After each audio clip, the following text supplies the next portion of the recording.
Assalamualaikum warahmatullahi wabarakatuh. Perkenalkan, nama saya Aisyah Rima Sukmawati dengan NIM 206131047. Saya berkuliah di Fakultas Adab dan Bahasa UIN Raden Masaid, Surakarta. Di sini saya membuat video ini dengan tujuan untuk menyelesaikan tugas dari mata kuliah yang saya ambil, yaitu filsafat ilmu. Di sini saya akan mereview jurnal yang berjudul Pendekatan Historis dalam Studi Islam yang ditulis oleh Sri Haryanto. Di sini saya telah membawa jurnalnya ya.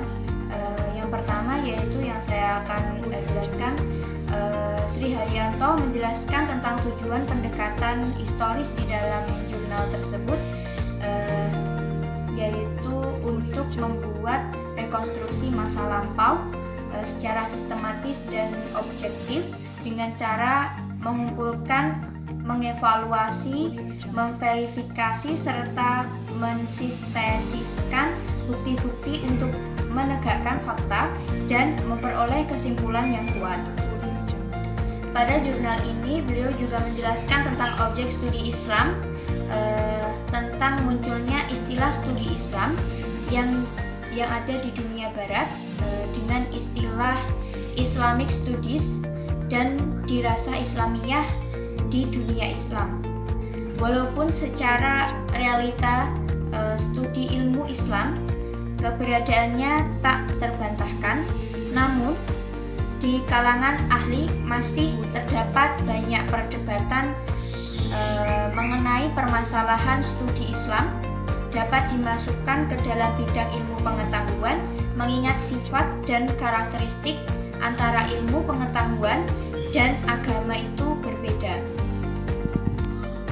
Di dalam jurnal tersebut, beliau juga menjelaskan dengan beberapa kata-kata ilmiah yang beliau jelaskan juga di bawahnya ya.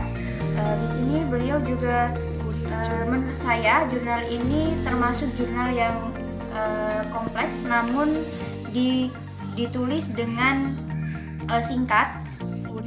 Beliau seharusnya menulis ini bisa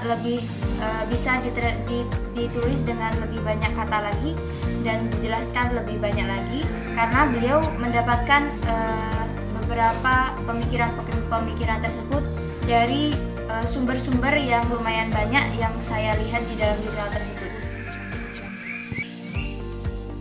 Di dalam jurnal ini beliau juga menjelaskan beberapa penerapan pendekatan historis yang beliau jelaskan itu terhadap pada studi sumber Islam ya, atau studi Al-Quran maupun Sunnah, yang beliau jelaskan dengan lima objek ya, yaitu tentang yang pertama fenomena orang mabuk sholat, yang kedua buku yang paling awal ditulis oleh kaum Islam adalah kitab Allah atau Al-Quran, lalu yang ketiga keraguan yang lebih besar terjadi tatkala akan dilakukannya penulisan hadis-hadis Rasulullah, yang keempat yaitu fenomena orang mabuk sholat lagi ya, dan yang terakhir itu seseorang yang ingin memahami Al-Quran secara benar,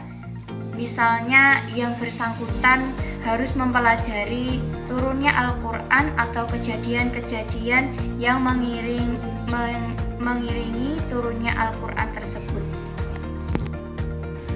Di dalam jurnal tersebut kesimpulannya yang Sri Haryanto berikan yaitu sebagai objek studi, Islam harus didekatkan dari berbagai aspek dengan menggunakan multidisiplin ilmu pengetahuan. Salah satunya adalah melalui pendekatan sejarah agar dapat memahami tentang Islam dengan benar.